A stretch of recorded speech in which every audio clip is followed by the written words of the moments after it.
Hello, brothers and sisters. Welcome back to another Based LDS video. This is your boy BC. I am glad to be back with you, and I apologize for another lengthy absence.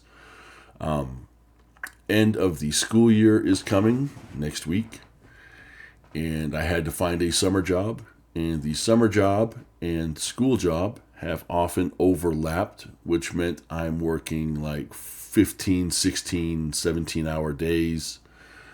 And as you can tell by my voice, I am coming off of a rather serious cold, and I decided not to try and do any videos where I would be coughing into the microphone. So, I want to continue this series we started on the primary accounts of the first vision. We're going today to be talking about the second primary account, which is taken from Joseph Smith's journal in 1835.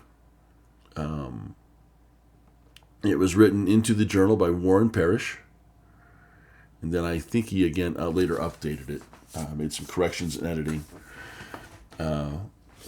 We'll be pulling from the Joseph Smith papers, and again, for everyone who wants to read these, I encourage you to do so. They're fantastic, they're interesting. But just josephsmithpapers.org brings you right to the webpage for Joseph Smith Papers. And then right there on the intro screen, towards the bottom center, you get the link for Accounts of the First Vision. Click on it, and this is the second of those from the Joseph Smith Journal, dated 1835. The first one was, of course, from history in 1832. So again, these are several years after the first vision has happened. Now, this version we're about to read, there are tiny differences between all four primary accounts. And this one is, I think, the most unique of them. And it's the result of a conversation that Joseph Smith had with a man who came to Joseph Smith's home named Joshua the Jewish minister, also known as the prophet Matthias. I believe his real name was Robert Matthews. And he claimed to be a prophet. He started a religious sect out of Albany, I believe, with a couple other gentlemen. There may have been murder involved. If you look up Joshua the Jewish minister, aka Prophet Matthias, you can pull up his history. Wikipedia, I'm not going to say it's the best resource. However, Wikipedia has a great accounting of him and his life. And he was actually, I believe, married to Sojourner Truth, the great abolitionists. There we go. Easy for me to say. Excuse me. So let's read from the account that Joseph Smith gives us of his, and we're going to start with the full meeting with Joshua. So here we go. While sitting in my house between the hours of 9, 10, and 11 this morning, a man came in and introduced himself to me, calling himself by the name of Joshua the Jewish minister. His appearance was something singular, having a beard about 3 inches in length, which is quite gray. Also his hair is long and considerably silvered with age. I should think he is about 50 or 55 years old, tall and straight, slender build of thin visage, blue eyes, and fair complexion. He wears a sea-green frock coat and pantaloons of the same, black fur hat with a narrow brim, and while speaking, frequently shuts his eyes with a scowl on his countenance. I made some inquiry after his name, but received no definite answer. We soon commenced talking upon the subject of religion, and after I had made some remarks concerning the Bible, I commenced giving him a relation of the circumstances connected with the coming forth of the Book of Mormon as follows. Now this is where he gives his account of the first vision. And there's more after, but we're just going to look at the first vision part. So, being wrought up in my mind, respecting the subject of religion, and looking upon at the different systems taught the children of men, I knew not who was right or who was wrong. And considering it of the first importance that I should be right in matters that involved eternal consequences, being thus perplexed in mind, I retired to the silent grove and bowed down before the Lord under a realizing sense that he had said, if the Bible be true, ask anything, ask and ye shall receive, knock and it shall be opened, seek and ye shall find. And again, if any man lack wisdom, let him ask of God, who giveth to all men liberally, and upbraideth not. Information was what I most desired at this time, and with a fixed determination, I, to obtain it, called upon the Lord. For the first time in the place above stated, or in other words, I made a fruitless attempt to pray.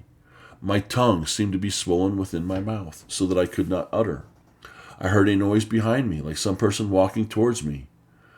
I strove again to pray, but could not. The noise of walking seemed to draw nearer.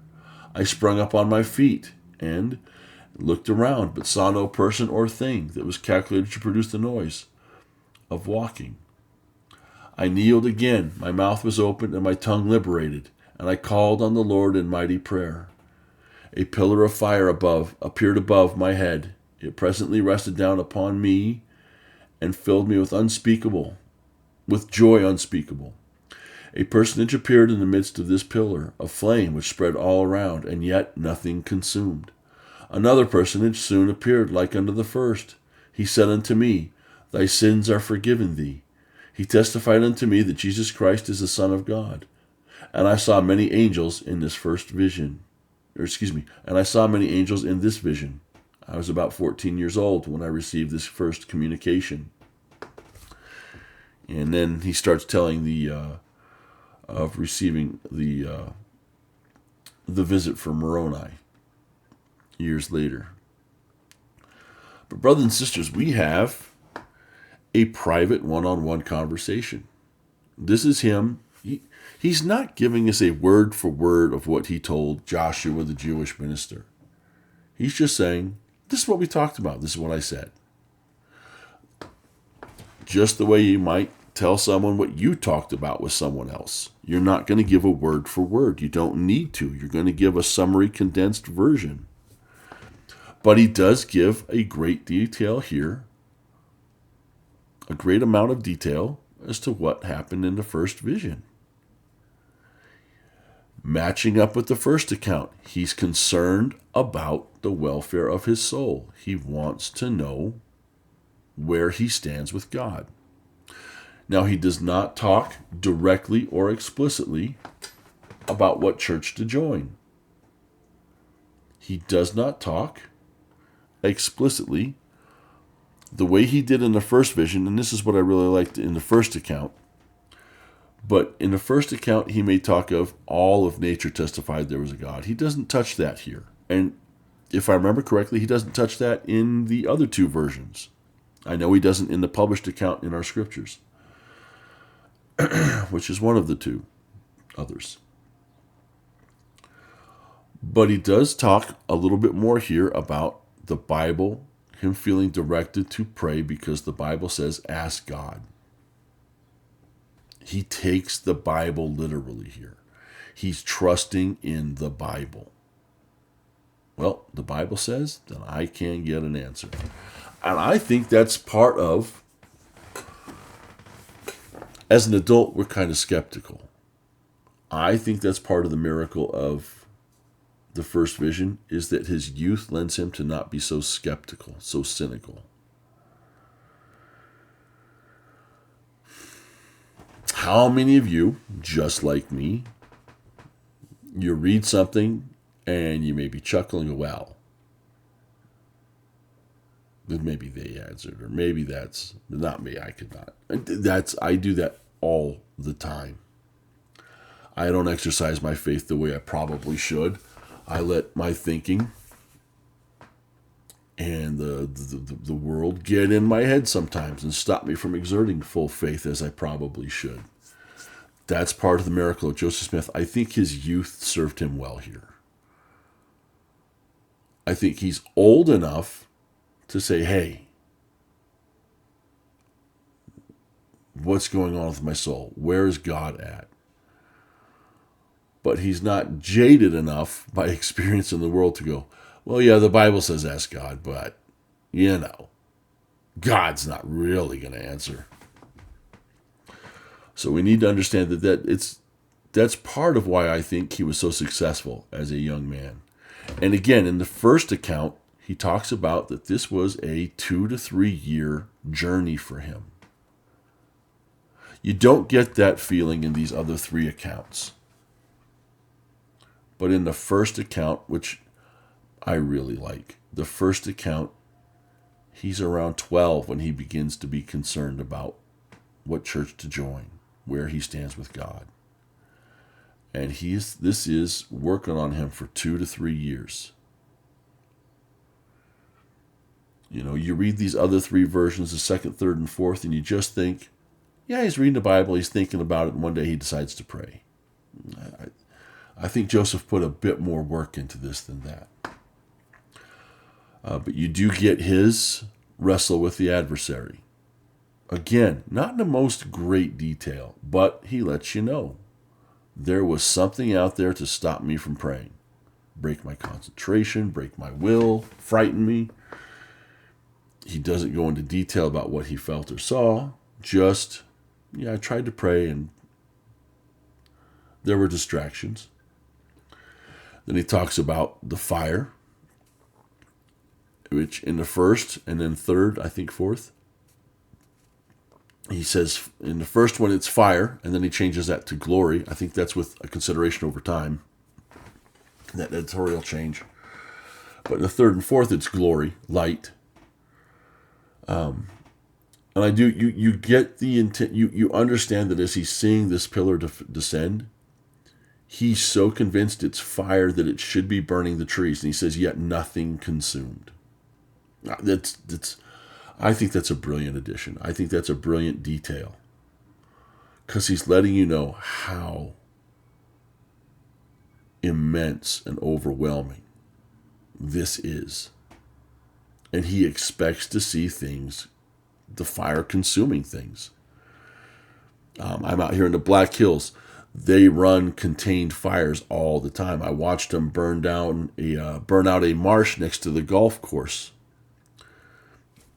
Kill the dead, let the new one come forth. It's already greening up. It's only been 2 weeks.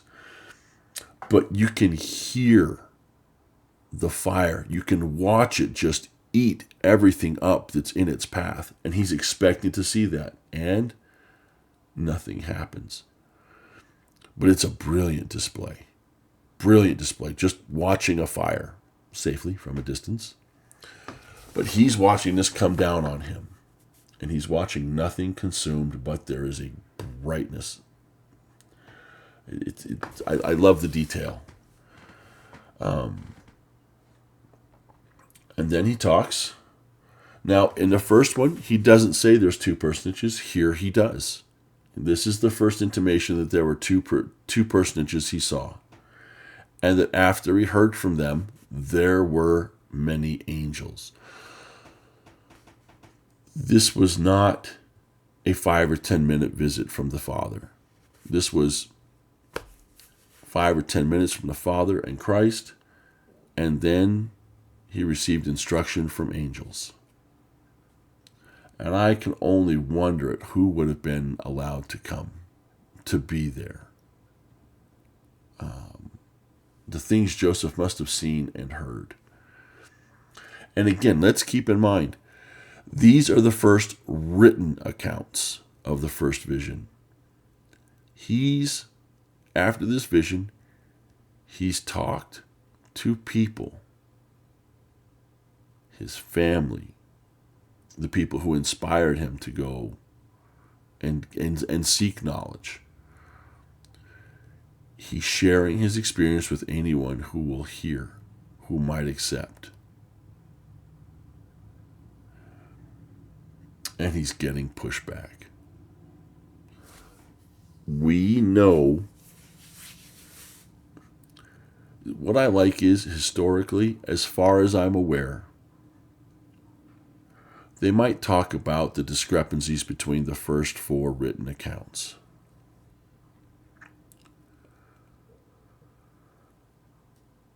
Okay.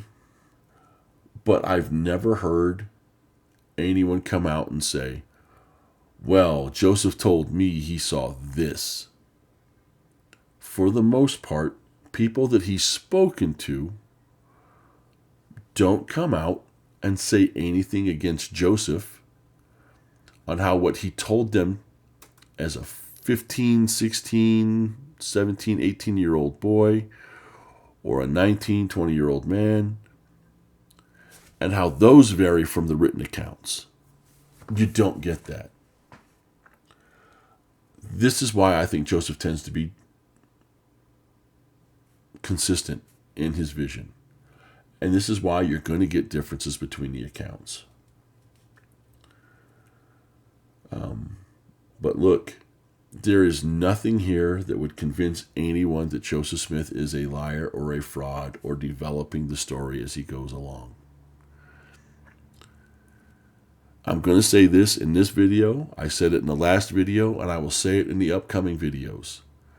Your story changes according to your audience and the context. What's the message you want to deliver? Who are you talking to? Just like the Gospels. No one shoots down the veracity of the Bible because the three synoptic Gospels don't perfectly agree. And then, oh, by the way, there's John's fourth version of the Gospel, which has very little to do with what happens in the other three. Matthew, Mark, and Luke are not perfect in how they align in the account they give, but they're consistent in the message of who Jesus is, of what his mission was and is, and of the atonement he accomplished. So I wonder why people can pick at the accounts of the first vision, but they leave the Bible alone. Because it's the same, it would be the same argument. It would be. It's the same, well, you didn't say it exactly the same. Well, here maybe they're like, well, it's three people telling it, but the way they're telling it sometimes can be so radically different, or details given, or this or that. But you don't discount one or the other because of the other. You might have one you favor more. And hey, there are certain aspects of the first vision I really like the first account a lot. I do. But I understand there's a reason the church canonized the third version of the first vision. So brothers and sisters, I hope you got something from this reading. I hope you got something from the testimony that's born. And I hope that you'll get in here and you'll read these other accounts because they are fascinating and they're fun. And when you put all of them together and you compare and you contrast with an honest heart and honest intent, you can't help but have a testimony built. The prophets just being honest. This is not a story. This is what happened to me. It's plain and simple. It is what a prophet does. It is a testifying. It is a testimony. It is his testament to what transpired in that grove that day. So brothers and sisters, I love you. I thank you. And I hope you all have a great weekend. Talk to you later. Peace.